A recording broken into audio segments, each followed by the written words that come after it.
Welcome to Motivated to Lead podcast, helping you become a better leader. I'm your host, Mark Klingsheim. Hi, everyone. Thanks again for joining us for our podcast this week. My name is Mark Klingsheim with SEMA Partners. Each week, we interview leaders and they share lessons learned from their careers. Our goal is to help you become a better leader. If you're new to our podcast, I encourage you to subscribe. And also, if you would, please write a review. We've got some great guests that we have lined up for the coming year. We're going to take a couple weeks to revisit some of our conversations this past year.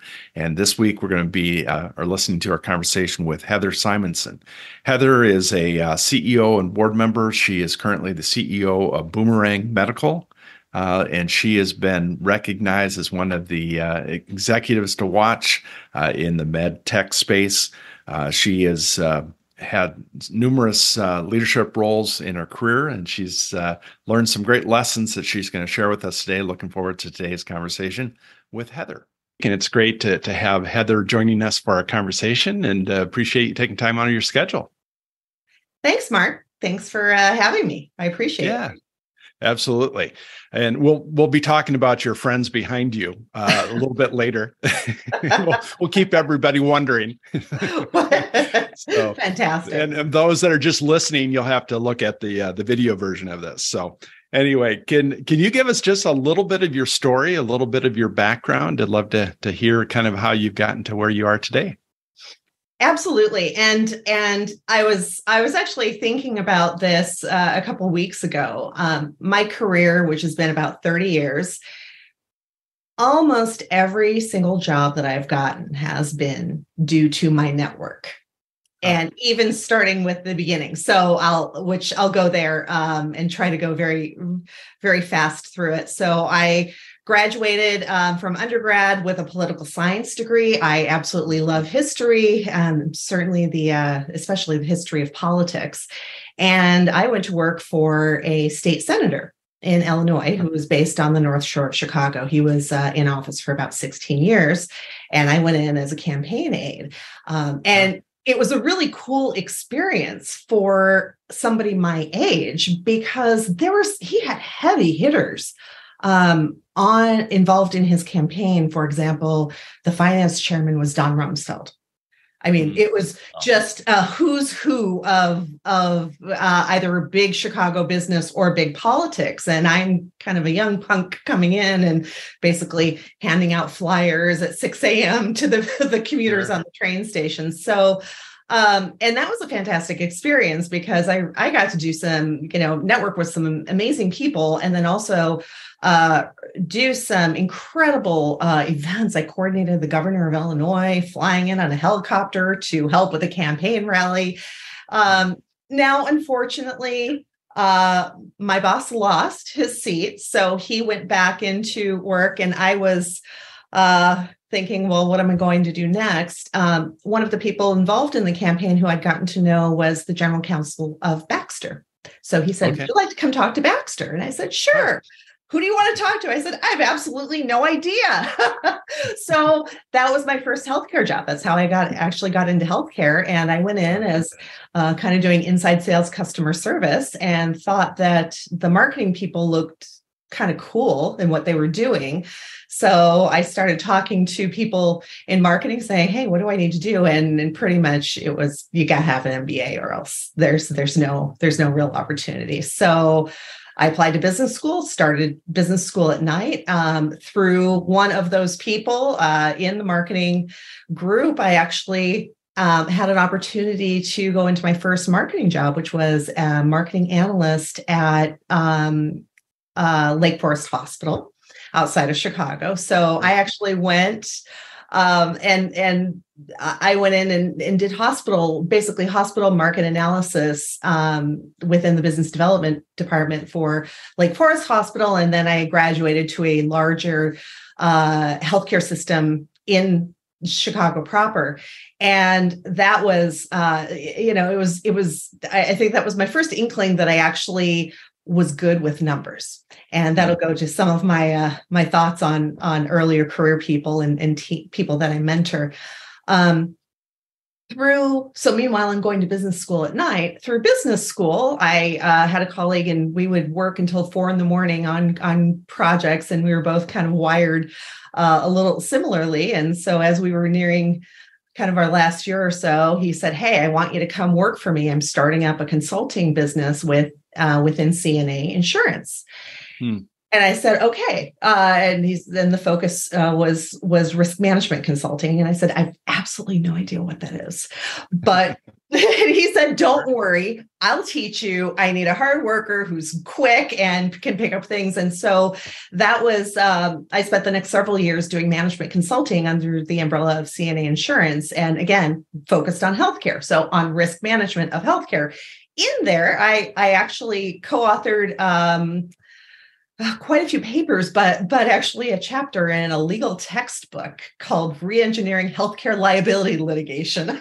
I never thought I would my career path would lead me there. Sure. And then I had the opportunity to move to California. And the company said, "Hey, we want you to stay with us, just work from there." And so I moved to San Francisco, and I loved what I was doing, but I was very lonely not having a company, and colleagues to go to, because I didn't know anybody in San Francisco. So that then set me on the path of medical technology. And I ended up working for a diagnostics company called Tech. And then from there went smaller. It was kind of a small cap company, then went smaller and did my first startup called Access Closure with an amazing entrepreneur named Fred Khosravi. And I think I was employee number 30 there. Oh. And gosh, I worked with, kind of stayed with Fred companies for several years. So I worked on a couple of his ventures. And then that, I recognized at that point there was a gap that I wanted to fill in terms of my experience. And that was really working for a really large enterprise. And so an opportunity came up for me, and I went to Abbott Vascular. So kind of increasing responsibilities. And so did a few tours of duty in the big companies, loved it, and said, but I really love startups. And so that then kind of boomeranged me back into the venture funded startup world. And before I took over Boomerang, I was running a company called PQ Bypass. And I was there for the previous 5 years before joining Boomerang, as essentially started off as vice president of marketing and moved to general manager. So I was running general manager and president. So I was running the day-to-day operations, working for an amazing mentor named Rich Ferrari. And so I was very lucky on a lot of fronts and just had a great time. And then we sold PQ Bypass in April of 2021.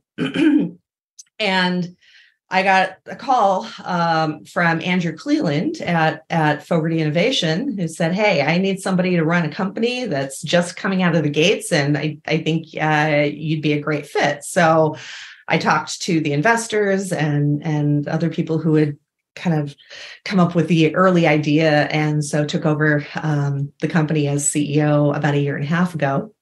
I was the first employee. Which was the first time in my career that I've had that situation. And so I started my first day and I thought, well, I guess we need email. And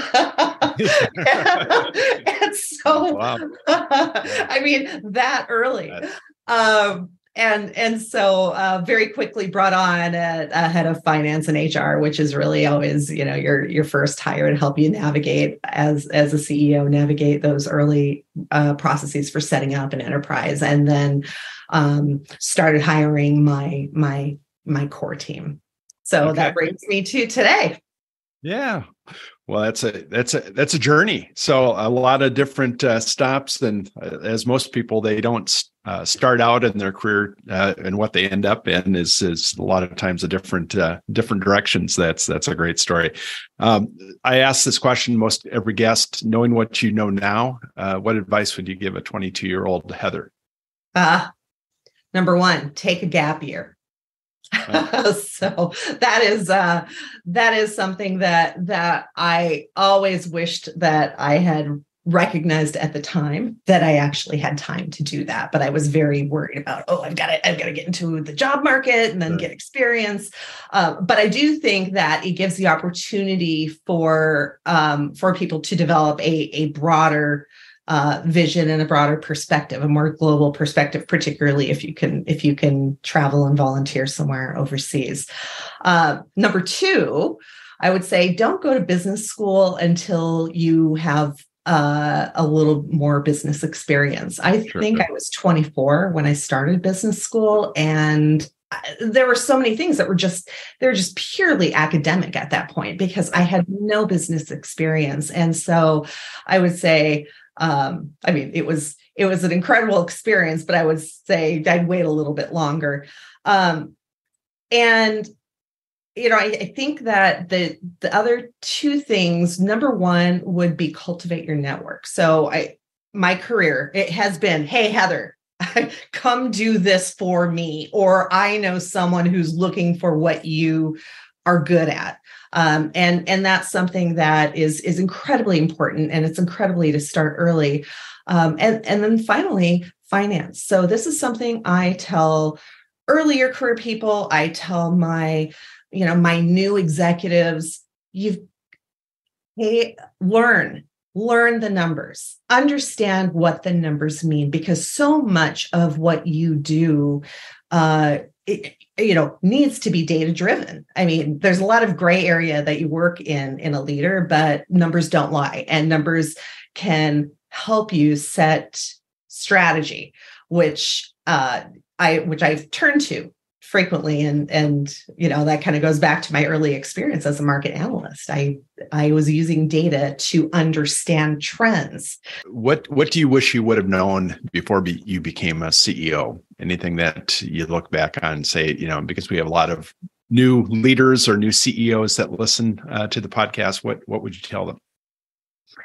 So I was in a very, very lucky position that I had basically 5 years working under Rich Ferrari, and he gave me the opportunity and really it was kind of my CEO training wheels because I was able to operate in that function and have him when there were just things that were brand new to me that I hadn't encountered. So that was great. But in thinking about what are some of the tenets that I would say, number one is, and this, understand how to work with a board of directors and what the purpose of a board of directors, what the purpose is. A board is not an entity, so to speak. It is a group of human beings.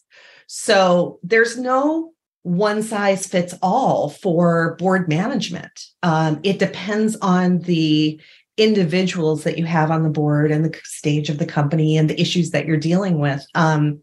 So I try to make a point to understand each of the board members, what their hot spots are, right? What concerns them, because some are concerned about something that others aren't. And I need to be able to understand those concerns and incorporate them if relevant into the business, but then also from a communication standpoint, because cognitive processing is individual. Everybody doesn't process the same way. So I think that, for example, we just had our first quarter board meeting and we didn't do slides. I said, no slides. There's too much going on. What we're doing is a narrative with background information, data, and what's going on with the business, and sent that as a pre-read. There were no slides. And it was fantastic because it was the vehicle that we needed to communicate with at this particular juncture. There's so much going on with the business that you just couldn't capture it in slides. So I think that's number one. Number two is, again, to the network. As a CEO, you operate, as I said, in gray area, and you don't really have someone to say, hey, how do I do this? So and this is something I tell new CEOs, I tell my new executives, you have to cultivate your informal network. of experts, because there's going to be decisions that you have to make. In fact, most of the decisions that you have to make, you're not the expert, right? You're the expert in general management. You're not the expert in regulatory, in clinical, et cetera. And so I view what I've tried to do over the past 10 years or so is really cultivate people who are true experts. So if I have a given issue, I'll talk to a few people and just kind of ask the same question and then try to synthesize the advice.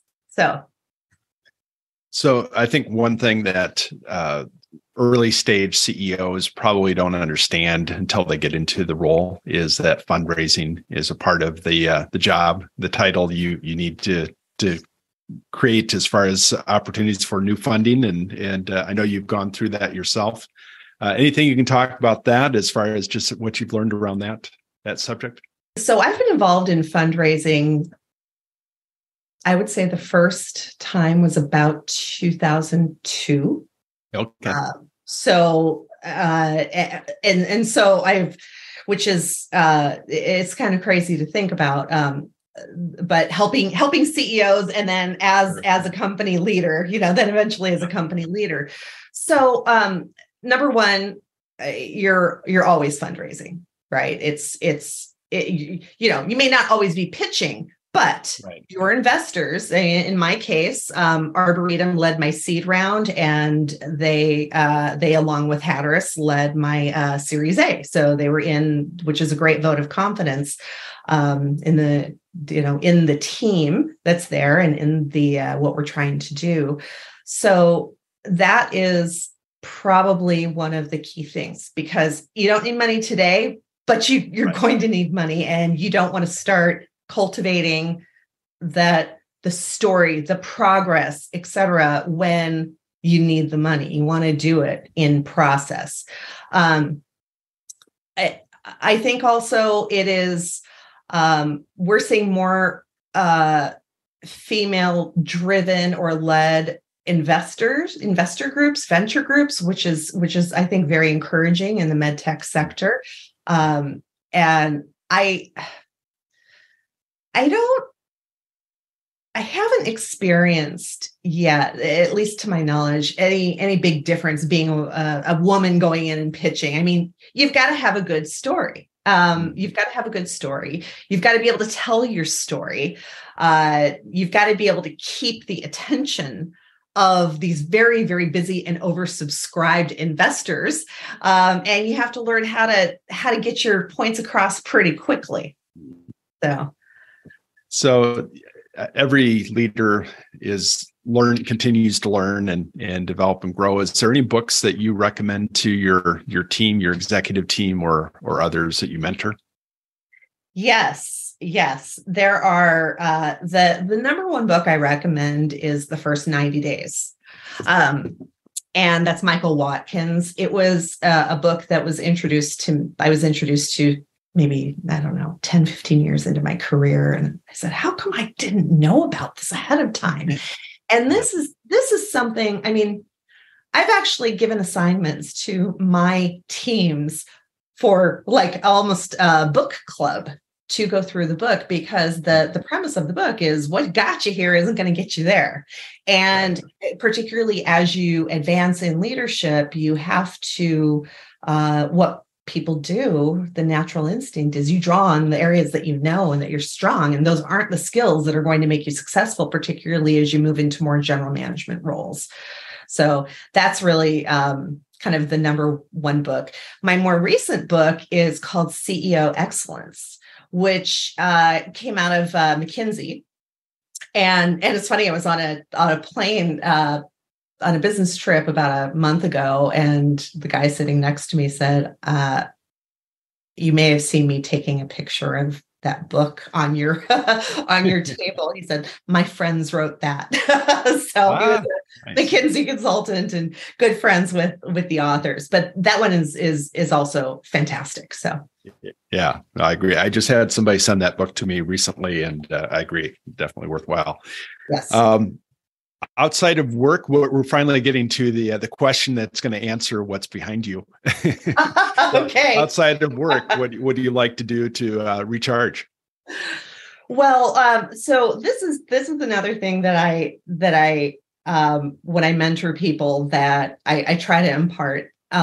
Every year, I try to do something that is completely outside of my professional world and what I need to read about or think about professionally. For example, when my daughter was in grade school, to kind of force me to carve some dedicated time with her, I participated in a program called Music for Minors, which trains people how to be essentially music docents. And so you get a certificate for K through third grade to teach music. And so as a volunteer docent, so I would go into her school once a week and I would teach a class. I did first grade and second grade, teach a music class to 6 and 7-year-olds.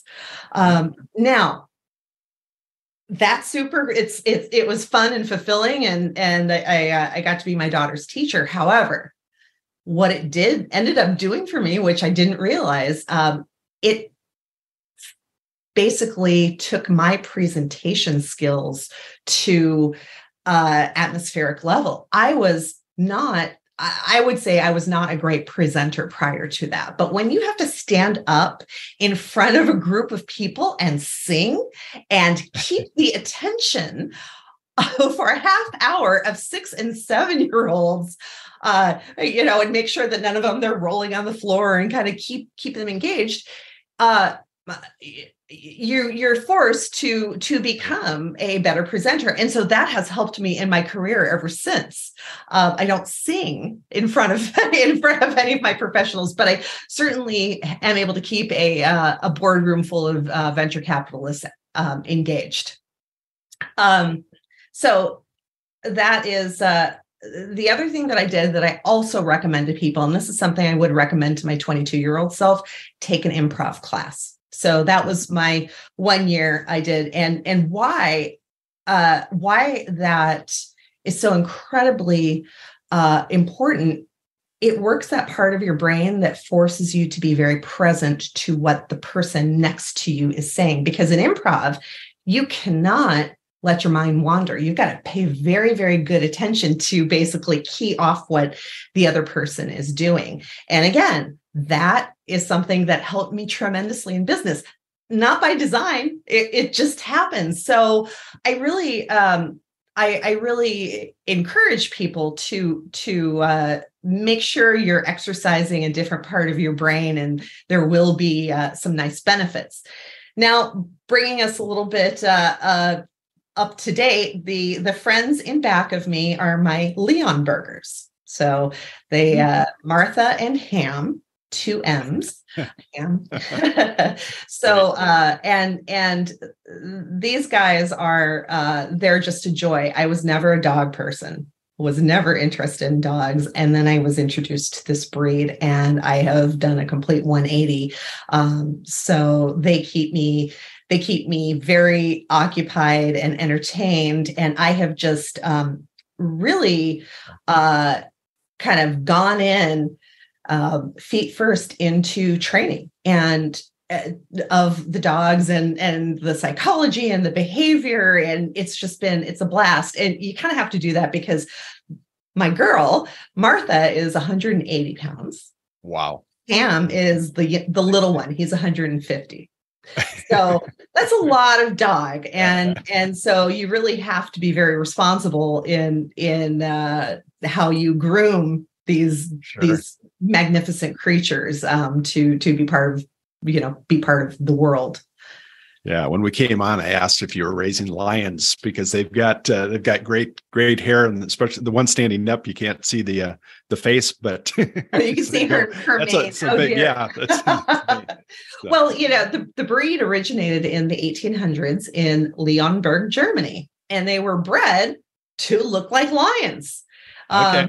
And so they're really, really wonderful breed. Not too common in the US, but just fantastic. So yeah. Well, and I'm sure they think they're lap dogs. They probably try to get up in your lap, and a lot of times big dogs have that that tendency. So what parting advice would you give somebody who has maybe just been tapped on the shoulder and saying, you're going to lead your first team? What would you tell them? If building a team, take a step back and almost bubble diagram what the business needs, and really think about, and I do this, I actually do this a lot myself, and think about, all right, what does my business need immediately? What does my business need over the next year or so? In startups, we're not looking 4 years out necessarily. Right. We're not planning for that. We're planning for on more of an acute basis. And then start thinking about the people afterwards. So that helps a lot, because sometimes you can get a little bit biased if you have a person and you know what they can do, but you have to always make sure, okay, but is that what my business needs right now? The other piece of advice, this is a mistake I see leaders do a lot. Don't throw people at the problem without evaluating your current resources first. So, for example, I've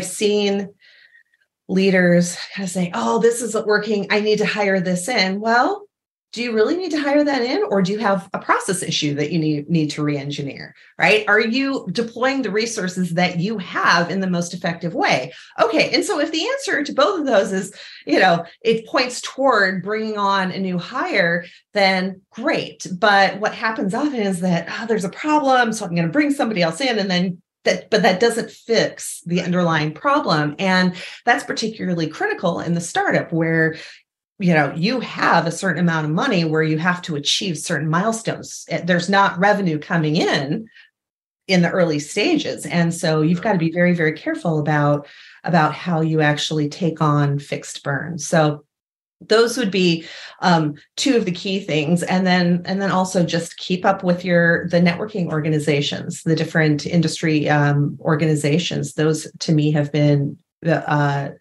they're incredible. They have been over my career. They are now. Definitely wish you continued success in your at Boomerang, and definitely I'll look forward to seeing how you continue to grow and develop your business, and appreciate taking time to talk to us. Wonderful. Thank you so much. Thank you for listening to the Motivated to Lead podcast. Please subscribe on iTunes. You can also see a video version of this interview at motivatedtolead.com. This podcast is brought to you by SEMA Partners, helping you find your next great leader.